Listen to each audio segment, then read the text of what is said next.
Do Buddhists believe in God with a capital G? And is there an end of the world? No, the Buddha actually said the end of the world can be found in your own body, the beginning and the end of the world.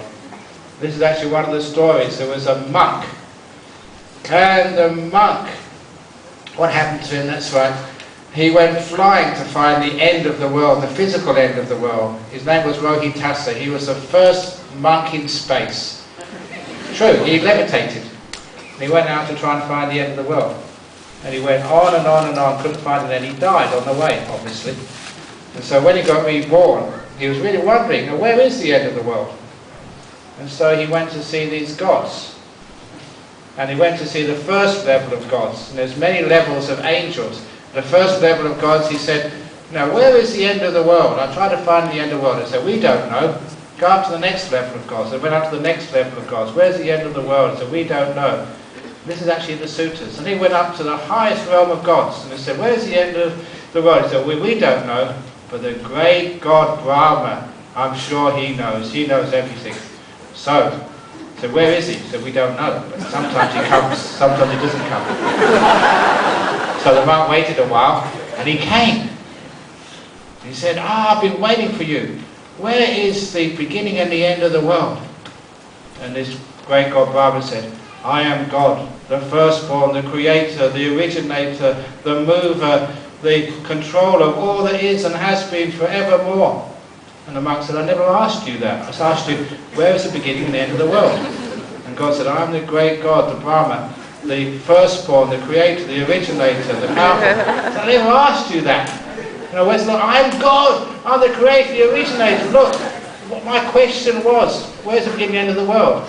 And God actually took the monk aside and said, shh, I don't know. I don't want these other angels to know that God doesn't know this. He said, monk, you're at fault. You should have gone and asked the Buddha. Now he will know. And so the monk went to see the Buddha, and the Buddha said, monk, the beginning and the end of the world can be found in this fathom-long body. This inside meditation, inside your heart, that's where you find the answer to these questions. And that was a beautiful story. It's an original story taught by the Buddha, and many of the monks know that story, which is a wonderful story. If you really want to find out, is there a God, is there not a God, is there an end of the world, a beginning of the world, where does everything come from? This is where you have to look inside. That's what the Buddha said. This is where all the answers can be found, in your meditation, not in belief. It's okay, I say I don't believe in God. Other people say you're wrong, I believe in God.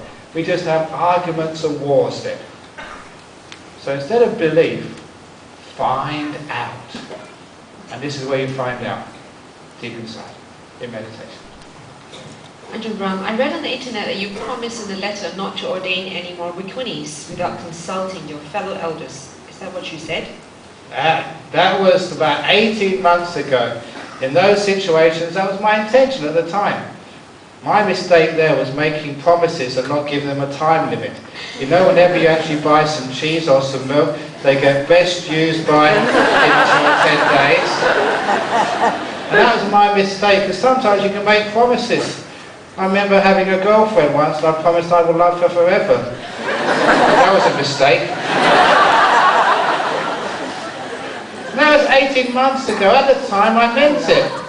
But later on, you know, when I saw what was happening, I thought, well, that's a waste of time. And I was consulting them. But I realised it wasn't really going to work. So at the time, I had much more faith and trust in the monks I was dealing with. So this is one of the problems. Please, that was my mistake. Making promises without giving them a use-by date.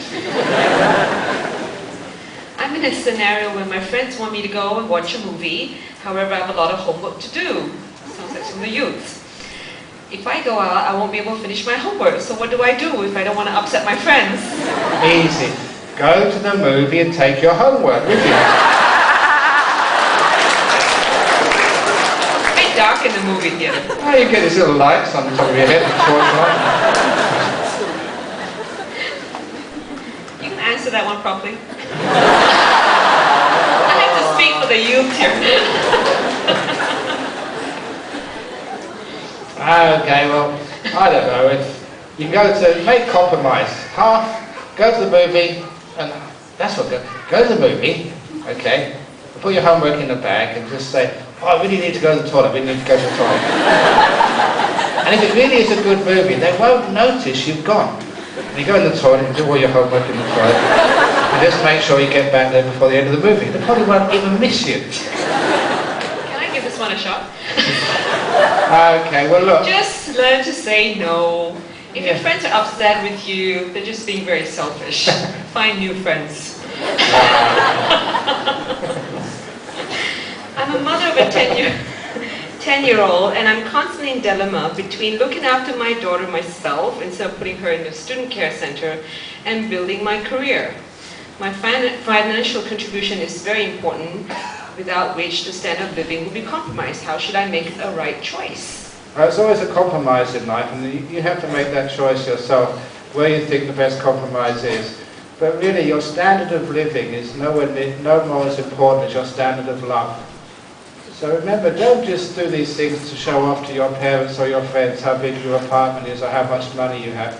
What's most important is how much friendship and how much love you have with the people who are really important. So if it was me, I would lean towards having more time with your 10-year-old and less money in the bank. But I was just leaning towards that. But you obviously have to find a balance somewhere. And that's your choice to make that balance.